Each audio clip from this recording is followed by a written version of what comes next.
When I found my father's will hidden in a Christmas ornament, I thought it would bring clarity. Instead, he unraveled secrets and set me on the path to fight for the family farm and what was left of our own family.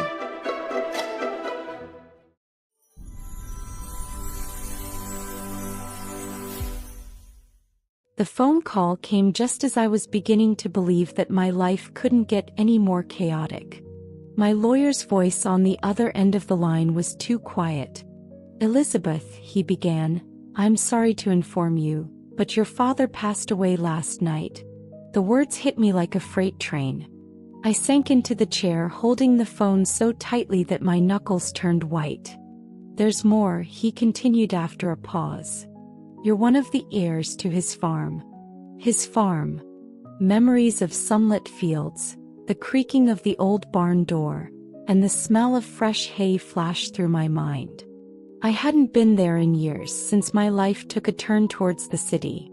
What else do I need to know? The lawyer sighed. "The farm is in foreclosure. The debt needs to be paid by Christmas." I arrived at the farm a few days later. The place looked the same, but a lot had changed. The barn was a little more inclined to one side, and the paint on the house had faded. I stood there taking it all in when a high-pitched voice broke the silence. "You're finally here." It was Jeremy, my cousin, always more practical than sentimental. He approached with his usual expression of pursed lips. "Jeremy," I greeted, trying to disguise my discomfort. The lawyer joined us soon after, carrying a stack of papers and a manila envelope. "Thank you both for coming," he said, his breath forming clouds in the frigid air. "As you know, the future of the farm is at stake. Both have equal inheritance rights, but the financial burden is significant. The debt must be paid in full by Christmas." Jeremy's jaw clenched. "What if we don't? It will be auctioned." Before the weight of his words could be fully absorbed, he handed me an envelope. "Your father left it to you, Elizabeth." As he unfolded the slightly yellowed paper, I could almost hear his voice reading the words aloud. "Cara Elizabeth, if you're reading this, it means I'm not here anymore. I want you to know how much you have always meant to me and how proud I am of you. The farm has always been more than land. This Christmas I have a wish, to spend it on the farm with Jeremy. The two of you may not always agree, but family is what makes this place whole. Take care of the farm and each other. It's everything I've ever wanted. With love, Father." The letter was short, but it carried the weight of a lifetime. Suddenly, Jeremy's voice brought me to reality. "I have an idea. I'll cover the debt for now. You can pay me later. That way, at least we can save the farm until Christmas." It was a lifeline, and I couldn't refuse. "All right," I said softly, sealing a pact I would soon regret. Jeremy had gone into town, leaving the farm to me. The house seemed to be holding its breath for years. I opened the windows to let in the fresh winter air. "All right, we'll wake you up," I said aloud, as if the house could hear me. I started cleaning the kitchen counters, scrubbing away years of dirt. The faint smell of cinnamon hung in the air, and I smiled. "Dad, you'd have a fit if you saw this mess," I muttered, shaking my head.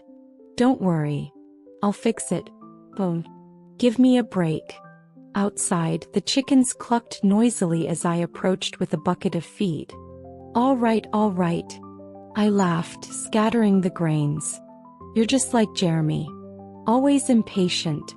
I leaned against the fence for a moment, looking at the fields stretching out before me.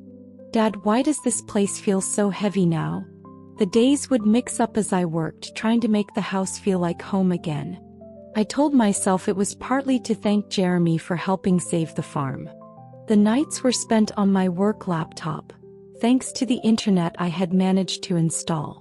A few days before Christmas, I went to a nearby lot where Christmas trees were sold. The air smelled of fresh pine. "Looking for something special?" a deep voice asked as I examined a sturdy spruce. I turned around and saw a man in his 40s, wearing a cardigan and with a warm smile. "Yes. Something that says, 'Christmas at home.'"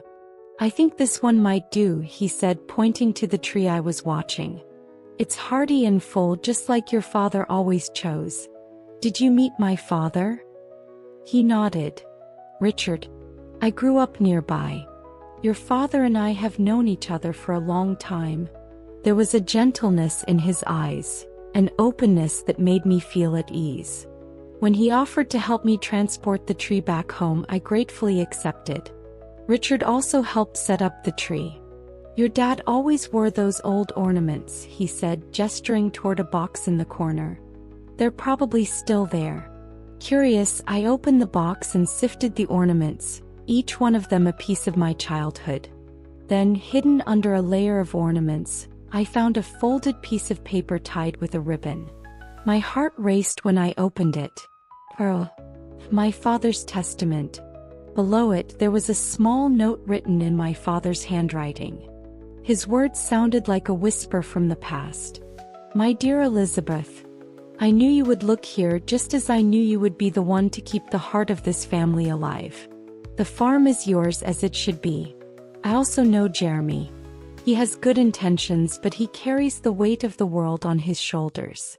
He's not strong enough to hold on to this place the way you can. Elizabeth, I ask you to be wise, to be patient. Help Jeremy. He may not always make it easy, but he is family. And family is what makes this place worth fighting for. Take care of each other. This is my last wish. With love, Father. The note slipped from my fingers into my lap as tears streamed down my face. Elizabeth. Richard's voice interrupted my thoughts. I wiped my eyes and held up the note. He knew Jeremy couldn't handle it alone. And he trusted me to help him. I read the words aloud again. He wanted the farm to be a place where we could heal. Richard nodded. That looks like your dad. I looked at the will and the note.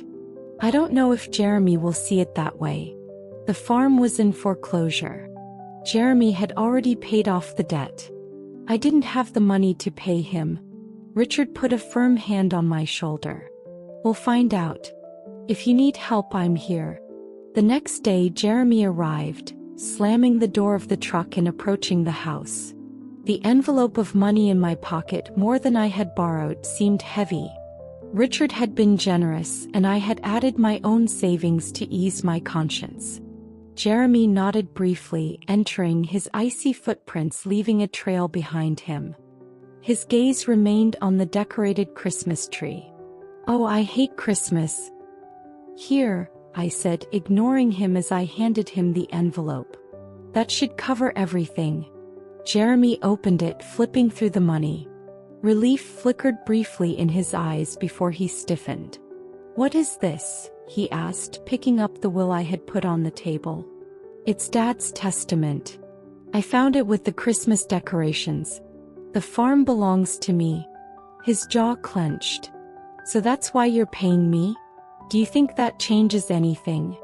It's not about changing things, I said, my voice trembling. It's about family. Family, he let out a bitter laugh. You've been gone for years, Elizabeth, while I was drowning. My business is gone. A partner I trusted took it all. This farm is all I have left. I needed to sell it to survive. Sell? I said, shocked. Jeremy, this farm is not about money. He threw the envelope on the table, scattering money everywhere. Do you think a pile of money erases the fact that I saved this place while you were playing house in the city? The debts were paid through my account. I'll take you to court if I have to. Slamming the door behind him, he left. Unable to stay inside, I grabbed my coat and wandered down the icy road, tears streaming down my face. Elizabeth, shouted Richard's voice as his truck pulled up next to me. He jumped out, running. Are you okay? No, I said, shaking my head. Jeremy wants to sell the farm. He said he's going to take me to court. I don't know what to do. Hey, Richard said gently. You won't lose it. The will is valid and I can prove it. I'm a lawyer, by the way. Really? He laughed. Selling trees is just my Christmas hobby.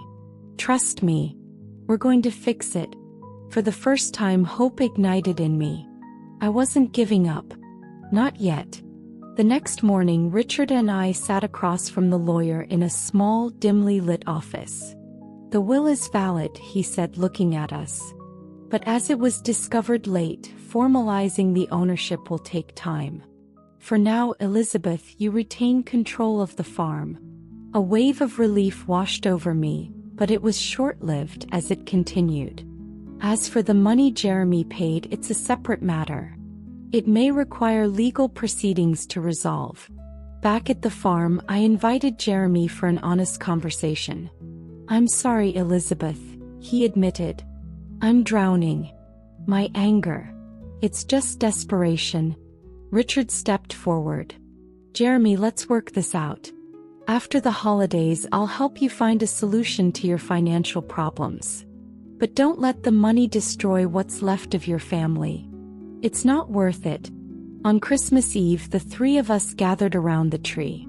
"This is the first time I've celebrated Christmas with my family," Jeremy said calmly. "Growing up in an orphanage, Christmas wasn't a thing." I looked at him surprised. "Jeremy, I didn't know."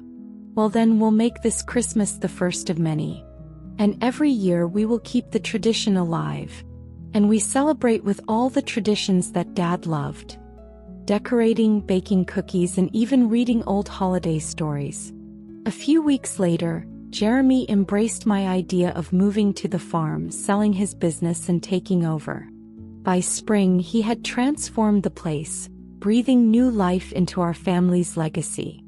In the meantime, I found a fresh start with Richard, and together we created a bond that united our families with love, purpose, and hope for the future.